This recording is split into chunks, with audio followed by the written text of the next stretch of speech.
പിതാവിന്റെയും പുത്രന്റെയും പരിശുദ്ധാത്മാവിന്റെയും നാമത്തിൽ അമ്മേ പരിശുദ്ധ അമ്മേ ദൈവമാതാവേ കൃപാസനത്തിലൂടെ ഞങ്ങളുടെ ദേശത്തിനും അമ്മ മധ്യസ്ഥം തേടി തന്ന എല്ലാ അനുഗ്രഹങ്ങൾക്കും കൃപകൾക്കും ഞങ്ങളിപ്പോൾ ഹൃദയം നിറഞ്ഞ നന്ദി പറയുന്നു. അമ്മേ പരിശുദ്ധമ്മേ ദൈവമാതാവേ 2004 ഡിസംബർ 7 ഉച്ചകഴിഞ്ഞ് 2:30 കൃപാസനത്തിൽ സംഭവിച്ച അമ്മയുടെ പ്രത്യക്ഷപ്പെടലിനെ കുറിച്ച് തിരുസഭയ്ക്ക് സമർപ്പിച്ചിരിക്കുന്ന പഠനരേഖകളുടെ സഭാത്മകമായ പഠനം ആരംഭിക്കുവാൻ ഞങ്ങൾ പ്രാർത്ഥിക്കുന്നു. അമ്മേ പരിശുദ്ധമേ ഭൂസ്വർലോകങ്ങളുടെ രാജ്ഞിയായ അങ്ങേയ്ക്ക് ഭൗമ സംരക്ഷണത്തിനായി പ്രപഞ്ചപ്രകൃതിയെ തന്നെ തിരുസഭ പ്രതിഷ്ഠിക്കുവാൻ ഈ പ്രത്യക്ഷീകരണം വഴി ഇടയാക്കണമേ. പരിശുദ്ധമേ ജപമാല മാതാവേ സകല കൃപാസനം പ്രാർത്ഥനയോടും ചേർത്ത് ഞങ്ങളിപ്പോൾ പ്രാർത്ഥിക്കുന്ന ഈ കുടുംബത്തിന്റെ പ്രത്യേക നിയോഗം മക്കളെ.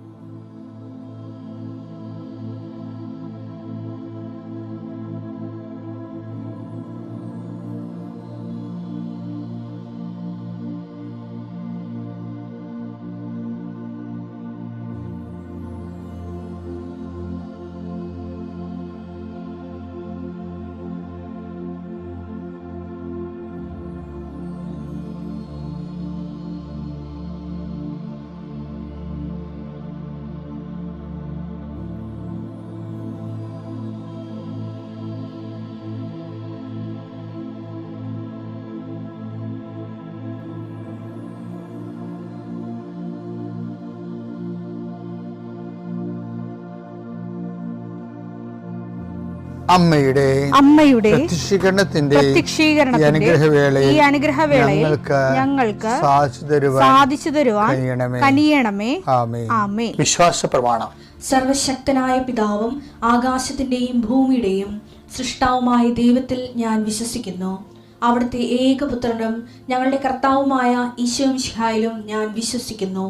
ഈ പുത്രൻ പരിശുദ്ധാത്മാവിനാൽ ഗർഭസ്ഥനായി കന്യകാമറിയത്തിൽ നിന്ന് പിറന്ന് പൊന്തിയോസ് പീലാത്തോസിന്റെ കാലത്ത് പീഡകൾ സഹിച്ച് കുരിശിൽ തറയ്ക്കപ്പെട്ട് മരിച്ച് അടക്കപ്പെട്ട് പാതാളങ്ങളിൽ ഇറങ്ങി മരിച്ചവരുടെ ഇടയിൽ നിന്ന് 3-ാം നാൾ ഉയർത്ത് സ്വർഗത്തിലേക്ക് എഴുന്നള്ളി സർവശക്തിയുള്ള പിതാവായ ദൈവത്തിന്റെ വലതുഭാഗത്തിരിക്കുന്നു. അവിടെ നിന്ന് ജീവിക്കുന്നവരെയും മരിച്ചവരെയും വിധിക്കുവാൻ വരുമെന്നും ഞാൻ വിശ്വസിക്കുന്നു. പരിശുദ്ധാത്മാവിലും ഞാൻ വിശ്വസിക്കുന്നു.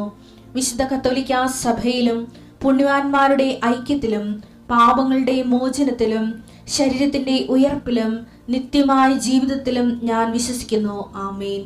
സുഖസ്ഥനായ ഞങ്ങളുടെ പിതാവേ, അങ്ങയുടെ നാമം പൂജിതമാകണമേ. അങ്ങയുടെ രാജ്യം വരണമേ. അങ്ങയുടെ തിരുമനസ് സ്വർഗത്തിലെ പോലെ ഭൂമിയിലും ആകണമേ. അന്നു വേണ്ടുന്ന ആഹാരം ഇന്ന് ഞങ്ങൾക്ക് തരണമേ. ഞങ്ങളോട് തെറ്റ് ചെയ്യുന്നവരോട് ഞങ്ങൾ ക്ഷമിക്കുന്നത് പോലെ ഞങ്ങളുടെ തെറ്റുകൾ ഞങ്ങളോടും ക്ഷമിക്കണമേ. ഞങ്ങളെ പ്രലോഭനത്തിൽ ഉൾപ്പെടുത്തരുതേ, തിന്മയിൽ ഞങ്ങൾ രക്ഷിക്കണമേ. ആമേൻ. നന്മ നിറഞ്ഞ മറിയമേ സ്വസ്തി. കർത്താവ് അങ്ങയുടെ കൂടെ സ്ത്രീകളിൽ അങ്ങ് അനുഗ്രഹിക്കപ്പെട്ടവളാകുന്നു. അങ്ങയുടെ ഉദരത്തിൻ ഫലമായി ഈശോ അനുഗ്രഹിക്കപ്പെട്ടവനാകുന്നു. പരിശുദ്ധ മറിയമേ തമ്പുരാന്റെ അമ്മേ, പാപികളായ ഞങ്ങൾക്ക് വേണ്ടി ഇപ്പോഴും ഞങ്ങളുടെ മരണസമയത്തും തമ്പുരാനോട് അപേക്ഷിക്കണമേ. ആമേൻ. കർത്താവേ, നിന്റെ ഉന്നതമായ നാമത്തിന് സ്വസ്ഥം ചെയ്യും. കർത്താവേ, നിന്റെ വിശുദ്ധ പൗരോഹിത്യത്തെ മഹത്വപ്പെടുത്തണമേ. കർത്താവെ, സഭയിലുള്ള സാന്നിധ്യം പ്രകടമാക്കണമേ. 40 വർഷം ഞാൻ അർപ്പിച്ച കൃപാന്റെ യുഗതിയാൽ കൃപാസ്ഥാനത്താറെ ജീവനോടെ പ്രത്യക്ഷപ്പെട്ട മാതാവിൻ്റെ മാധ്യസ്ഥ രോഗികൾ, പീഡിതരെ, മാനസിക സംഘർഷം അനുഭവിക്കുന്നവരെ, ഡിപ്രഷൻ അനുഭവിക്കുന്നവരെ, മരുന്ന് കഴിച്ചിട്ട് ഉറക്കം മൂടുകയും ശരീരം തൂക്കം വെക്കുകയും ചെയ്യുന്നതല്ലാതെ പ്രത്യേകിച്ച് പ്രയോജനമൊന്നും ഇല്ലാതെ ഡിപ്രഷൻ കൊണ്ട് വേദനിച്ച് ജീവിക്കുന്ന ആൾക്കാരെ കർത്താവേ, നീ അവരെ തൊടണമെന്ന് പ്രാർത്ഥിക്കുന്നു. ഓട്ടിസം കുഞ്ഞുങ്ങളെ, ഹൈപ്പർ ആക്ടിവിറ്റി കുഞ്ഞുങ്ങൾ, അവിടെ മാതാപിതാക്കന്മാരെ മനസ്സ് കെട്ടുപോയവരെ, തകർച്ച സങ്കടം കൊണ്ട് അവർക്ക് ജീവിക്കാൻ പറ്റാത്തവർ, ജീവിക്കാൻ വേണ്ടി ജീവിതത്തോട് മൽപ്പിടുത്തം നടത്തുന്നവർ, മരുന്ന് കഴിച്ചിട്ടും രോഗം സുഖമാക്കാതെയും രോഗം പൊറുക്കാതെ ഇരിക്കുന്നവർ, എൻ്റെ കർത്താവിന് ഉന്നതമായ നാമത്തിൽ സഭയുടെ അധികാരത്തിൽ കുരിശിൻ്റെ അടയാളത്തിൽ ദൈവശക്തിയാൽ നിനക്ക് ദൈവസന്ധിപ്പും സൗഖ്യം ലഭിക്കട്ടെ. നിത്യം പിതാവും പുത്രനും പരിശുദ്ധാത്മാവുമായ സർവ്വേശ്വര എന്നേക്കും ആമേൻ. എൻ്റെ പ്രിയപ്പെട്ടവരെ, നമ്മൾ ഉടമ്പടിയിൽ അർത്ഥവത്തായിട്ട് കാര്യക്ഷമമായ ഉടമ്പടി പ്രവർത്തനമാണ് നമ്മൾ നടത്തുന്നതെന്ന്, അഥവാ പ്രേക്ഷിത പ്രവർത്തനമാണ് നമ്മൾ നടത്തുന്നതെന്ന് നമ്മൾ ആദ്യം ഉറപ്പ് വരുത്തേണ്ടതാണ്. ഇപ്പോൾ നിങ്ങളോട് ഞാൻ സംസാരിക്കുന്നല്ലേ, അപ്പോൾ സംസാരിക്കുന്ന മുമ്പ് ഞാൻ കുറേ മനസ്സിൽ പ്രാർത്ഥിക്കുകയും ഇനി കർത്താവ് ആഗ്രഹിക്കുന്ന കാര്യങ്ങൾ എനിക്ക് വെളിപ്പെടുത്തി കിട്ടാൻ വേണ്ടി ഞാൻ മനസ്സൊരുക്കുകയൊക്കെ ചെയ്യുന്നുണ്ട്. ഇത് ഇപ്പം തുടങ്ങിയല്ല, പട്ടുമുതലേ കർത്താവിൻ്റെ കാര്യം പറയാൻ തുടങ്ങുന്ന കാലം മുതലേ എനിക്കൊരു ചെറിയ ടെൻഷൻ ഉണ്ടായപ്പോഴും, അത് എത്ര വയസ്സായാലും എനിക്ക് തോന്നുന്നത് ടെൻഷൻ കുറയരുതെന്നുള്ളതാണ് എൻ്റെ അനുഭവത്തിൽ നിന്ന് ഞാൻ പഠിച്ചത്. കാര്യം ഞാൻ ഇടവകയിലൊക്കെ നടത്തിയിട്ടുള്ളത് ഇരിക്കുമ്പോഴേ നമുക്ക് വൈകുന്നേരമല്ല ഓരോ സ്ഥലത്ത് കൺവെൻഷന് വിളിക്കണം നമ്മളാണ്. അപ്പോൾ ഞാൻ ഡെയിലി പോയി വരികയായിരിക്കും ചെയ്യണത്. പക്ഷേ ഇടവകയിൽ വരുമ്പോൾ ചില സമയത്ത് വല്ല സിക്കായിരിക്കും, ചിലപ്പോൾ ചില സമയത്ത് നമ്മുടെ വീട്ടിൽ അവിടെ ഇടവക മരിപ്പുണ്ടാവും. മരണമൊക്കെ ഉണ്ടായാൽ നമുക്ക് ഇട്ടച്ചും പോകാൻ പറ്റത്തില്ലല്ലോ. അതെല്ലാം കഴിഞ്ഞ് പരവെടുത്ത് അതിൻ്റെ കുർബാന ചൊല്ലി ആൾക്കാരെല്ലാം പിരിച്ചതിന് ശേഷമേ നമുക്ക് പോകാൻ പറ്റത്തുള്ളൂ. അപ്പോൾ നമുക്ക് ചിലപ്പോൾ 10-120 കിലോമീറ്റർ സഞ്ചരിക്കണമെങ്കിൽ ചിലപ്പോൾ അരമണിക്കൂർ ഉണ്ടാകത്തുള്ളൂ. അപ്പം അങ്ങനെ വരുമ്പോൾ അങ്ങനെ സഞ്ചരിച്ചാൽ പോലും സമയത്ത് എത്താൻ പറ്റത്തില്ല. അങ്ങനെ വരുമ്പോൾ നമ്മൾ എന്ത് ചെയ്യും? നമ്മളൊരു ടെൻഷൻ അടിക്കും അല്ലേ, തീർച്ചയായിട്ടും. പക്ഷേ ടെൻഷൻ അടിക്കുമ്പോൾ നമ്മളതിനെ പ്രെയറായിട്ട് കൺവേർട്ട് ചെയ്യും. ഞാൻ കാറിലിരുന്നുകൊണ്ട് ആരോടും സംസാരിക്കത്തില്ല. അതിപ്പോഴും അങ്ങനെയാണ്. എനിക്ക് എന്തെങ്കിലും ഹെവി മനസ്സ് ലോഡ് പിടിക്കാൻ തുടങ്ങിയാൽ ഞാൻ സൈലൻ്റ് ആയിരിക്കും. അതിൻ്റെ കാര്യം എന്ന് വെച്ച് കഴിഞ്ഞാൽ, ഈ ആകാശത്തിൽ ഇന്ധനം നിറക്കുന്ന വിമാനങ്ങളില്ല, അവർ സൈലൻ്റ് ആയിരിക്കും,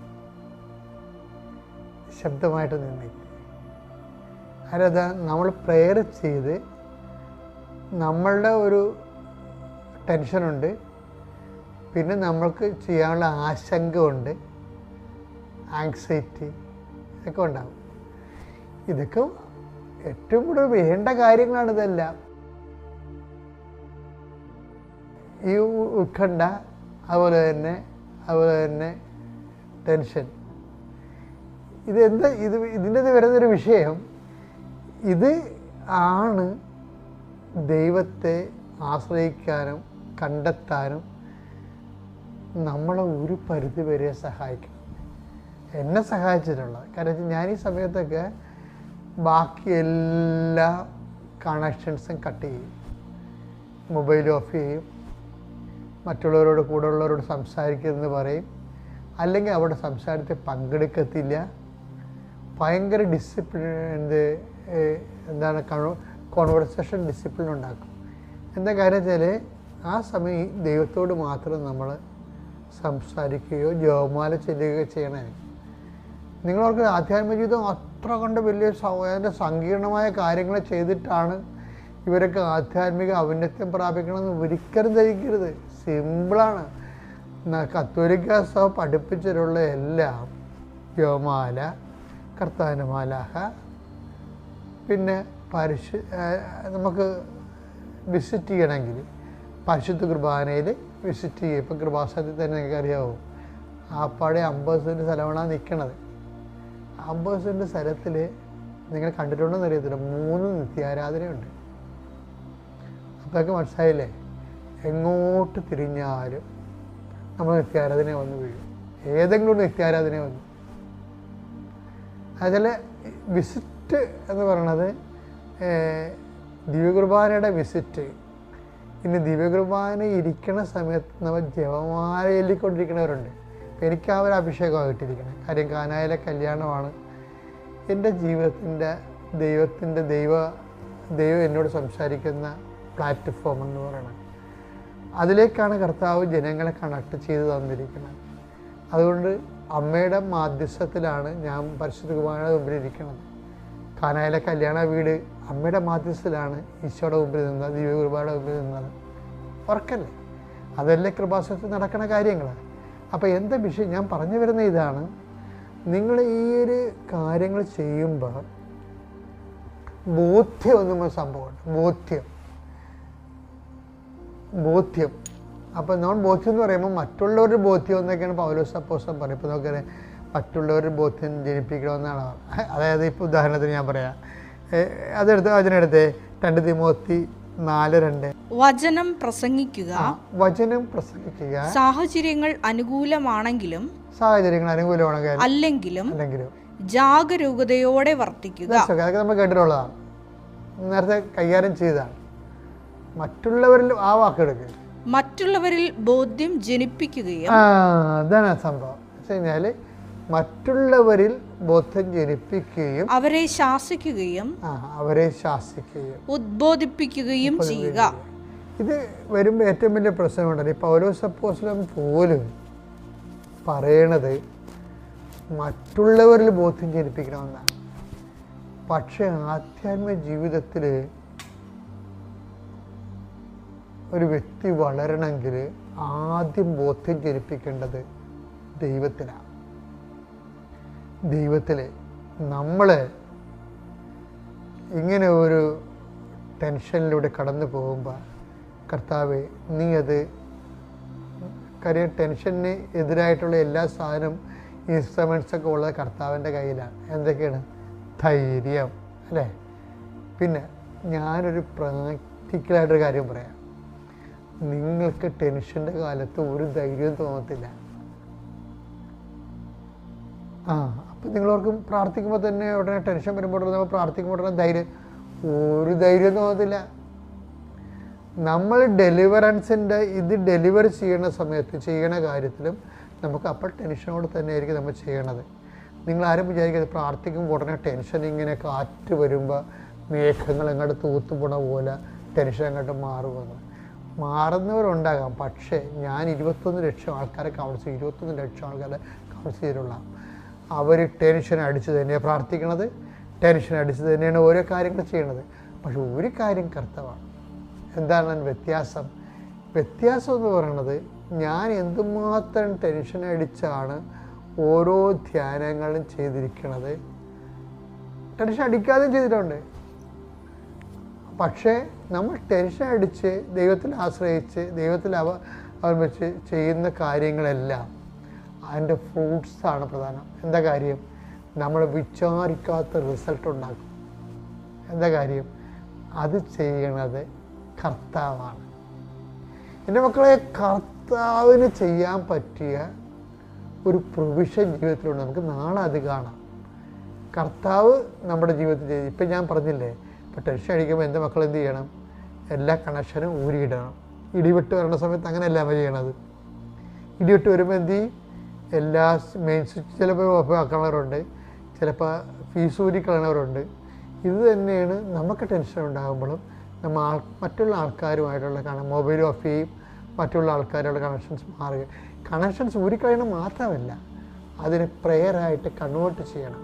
എന്നാൽ ബാക്കി ഈ നമ്മൾ ടെൻഷൻ അടിക്കുന്ന വിഷയം ചെയ്യണത് നമ്മളായിരിക്കത്തില്ല, അത് നിൻ്റെ കർത്താവായിരിക്കും. Okay, thank you. ശുദ്ധ മാതാവ് ജീവനോടെ പ്രത്യക്ഷപ്പെട്ട ഈ പുണ്യഭൂമിയിൽ സാക്ഷ്യം പറയാൻ എന്നെയും എൻ്റെ കുടുംബത്തെയും അനുഗ്രഹിച്ച പരിശുദ്ധ മാതാവിനും തിരുക്കുമാരനോടും ഞാൻ കോടാനുകോടി നന്ദി പറയുന്നു. പ്രത്യക്ഷീകരണത്തിൻ്റെ സ്ഥിരം സാക്ഷിയാക്കി മാറ്റിയതിന് കോടാനുകോടി നന്ദി പറയുന്നു. എൻ്റെ പേര് ലക്ഷ്മി. ഞാൻ കൊല്ലത്തു നിന്ന് വരുന്നു. കൂടെ വന്നിരിക്കുന്ന എൻ്റെ ചേച്ചിമാരും മൂത്ത ചേച്ചിയുടെ ഹസ്ബൻഡും ഇളയ ചേച്ചിയുടെ കുഞ്ഞുങ്ങളുമാണ്. പിന്നെ അമ്മയുണ്ട്. ഞാൻ ഉടമ്പടി എടുത്തത് 31/10/2022 ഞാനൊരു അക്രൈസ്തവയാണ്. കൃപാസനത്തെ പറ്റി ഞാൻ ആദ്യമായി അറിഞ്ഞത് യൂട്യൂബ് വഴിയും ഉടമ്പടി പത്രം വഴിയുമാണ് ഈ പുണ്യഭൂമിയിൽ എത്തിയത്. എൻ്റെ കല്യാണം നടക്കണം എന്നാണ് ആദ്യം ഞാൻ ഉടമ്പടി വെച്ചത്. അത് നല്ല രീതിയിൽ തന്നെ നടന്നു. അതിന് സാമ്പത്തിക സ്ഥിതി ഇല്ലായിരുന്നു. അത് പ്രോപ്പർട്ടി വിറ്റാലേ നമ്മൾ കല്യാണം നടക്കൂ എന്നൊരു സ്ഥിതിയായിരുന്നു. അതിന് 2 വർഷമായിട്ട് മുടങ്ങിക്കിടന്ന ഒരു വസ്തു കച്ചവടമായിരുന്നു.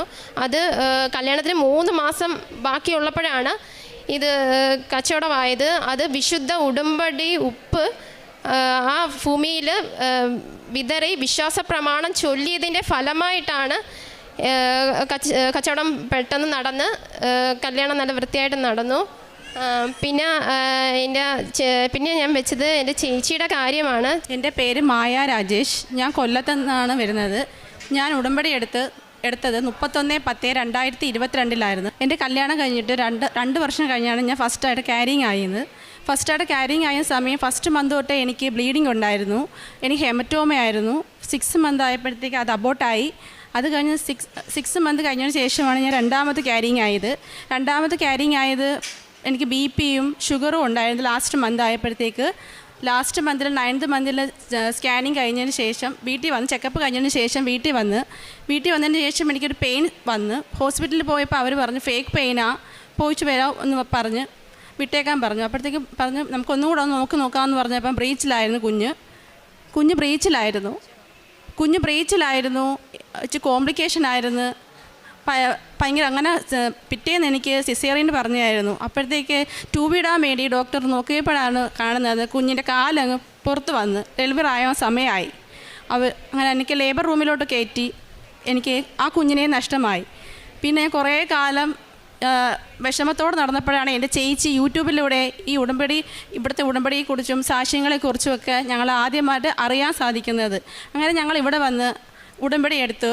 ഞാൻ ഉടമ്പടിയിൽ ആദ്യത്തെ നിയോഗമായിട്ട് വെച്ചിരുന്നത് എനിക്ക് ആയുസ്സും ആരോഗ്യത്തോടെ എൻ്റെ കയ്യിലോട്ടൊരു കുഞ്ഞിനെ തരണേ മാതാവേ എന്നായിരുന്നു. അത് കഴിഞ്ഞ് ഞാൻ ഗർഭിണിയായി 9 മാസം കഴിഞ്ഞപ്പോഴത്തേക്ക് 3ാമത് ഗർഭിണിയായി. ഒരു ട്രീറ്റ്മെൻറ്റോ ഒന്നുമില്ലാതെ ഇവിടുത്തെ നേർച്ച വസ്തുക്കൾ കൊണ്ട് മാത്രമാണ് ഞാൻ ഗർഭിണിയായത്. എന്നും ദിവസം എനിക്ക് ഉറങ്ങാൻ പറ്റത്തില്ല. ഞാൻ ഇവിടുത്തെ സാക്ഷ്യങ്ങളൂടെ മാത്രമാണ് ഞാൻ ഓരോ ദിവസവും തള്ളി നീക്കിക്കൊണ്ടിരുന്നത്, പ്രാർത്ഥനയിലൂടെ മാത്രം. ഞാൻ എന്നും ഇവിടുത്തെ തൈലം എൻ്റെ വയറ്റത്ത് പൂശി ഞാൻ പ്രാർത്ഥിക്കുമായിരുന്നു. 5ാം മാസത്തെ സ്കാനിങ്ങിലും കുറച്ച് ഈ കുഞ്ഞിന് ഒരു സ്റ്റൊമക്ക് ഫില്ലാവുന്നില്ലെന്ന് പറഞ്ഞു.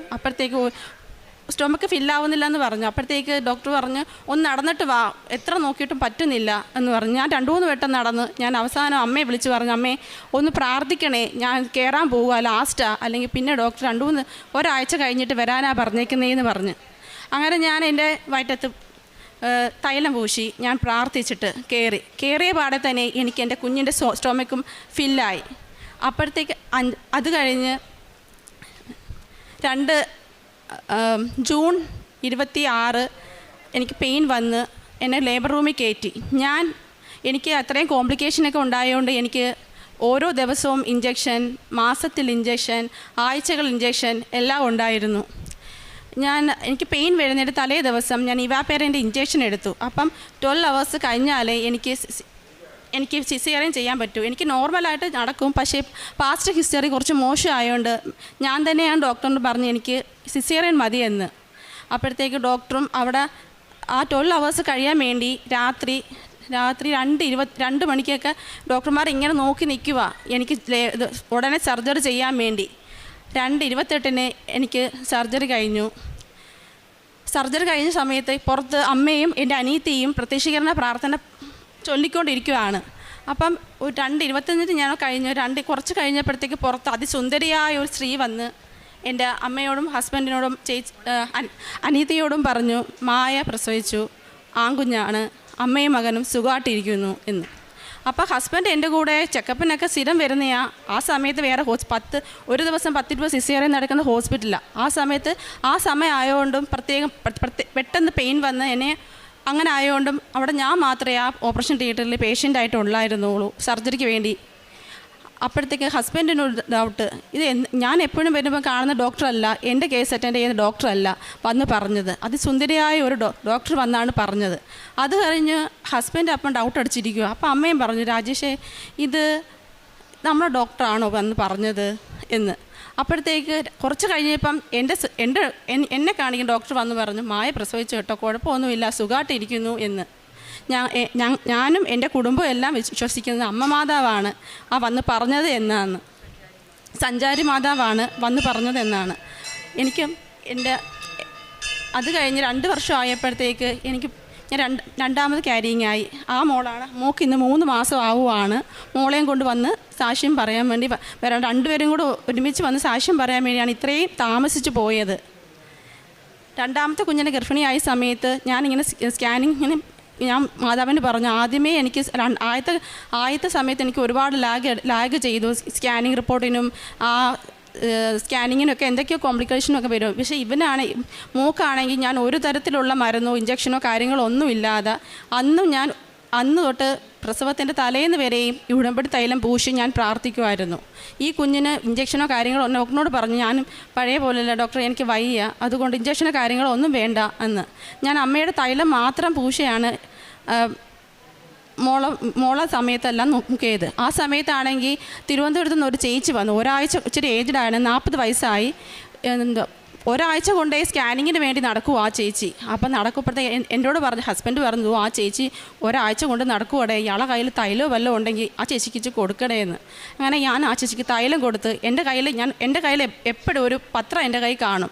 ഞാൻ ആ ചേച്ചിയുടെ പോയി പറഞ്ഞു, ചേച്ചി ഇത് വെച്ച് പ്രാർത്ഥിക്കുക, ചേച്ചിയുടെ കൂടെ എപ്പോഴും ദൈവം കാണും, മാതാവ് കാണും, സഞ്ചാരി മാതാവ് കാണുമെന്ന്.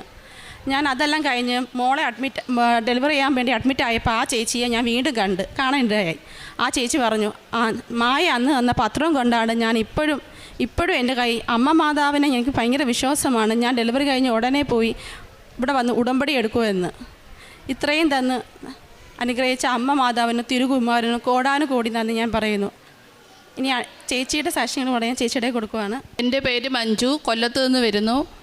ഞങ്ങളെല്ലാവരും ഉടമ്പടി എടുത്ത ഒരു ദിവസം 31/10/2022 പരിശുദ്ധ അമ്മ ഈശോയിൽ നിന്ന് നേടി തന്ന രോഗസൗഖ്യത്തിന് സാക്ഷ്യം പറയാനാണ് ഞാനിവിടെ ആയിരിക്കുന്നത്.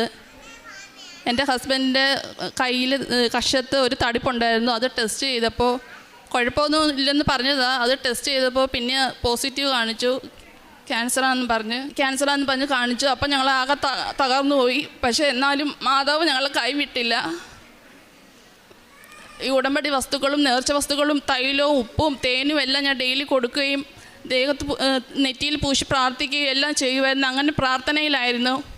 അങ്ങനെ ഫെബ്രുവരി 26 ഡെയിലി ബ്രെഡിൽ അച്ഛനാണെങ്കിൽ 7 എന്ന് ഗോൾഡൻ ലെറ്ററിൽ കാണിക്കുന്നതെന്ന് പറഞ്ഞു. ഞാനത് വിശ്വസിച്ച് പ്രാർത്ഥിച്ചു. അന്ന് മുതൽ എൻ്റെ അന്നേരം 7 എന്ന് പറഞ്ഞപ്പോൾ എൻ്റെ മനസ്സ് പറഞ്ഞ് നോക്ക് കലണ്ടറിൽ നോക്കാനെന്ന്. അന്നേരം നോക്കിയപ്പോഴാണെങ്കിൽ അന്ന് മുതൽ 7 ദിവസം അടുപ്പിച്ച് 7 തവണ പ്രത്യക്ഷീകരണ പ്രാർത്ഥന മുട്ടുകുത്തി പ്രാർത്ഥിക്കുമായിരുന്നു.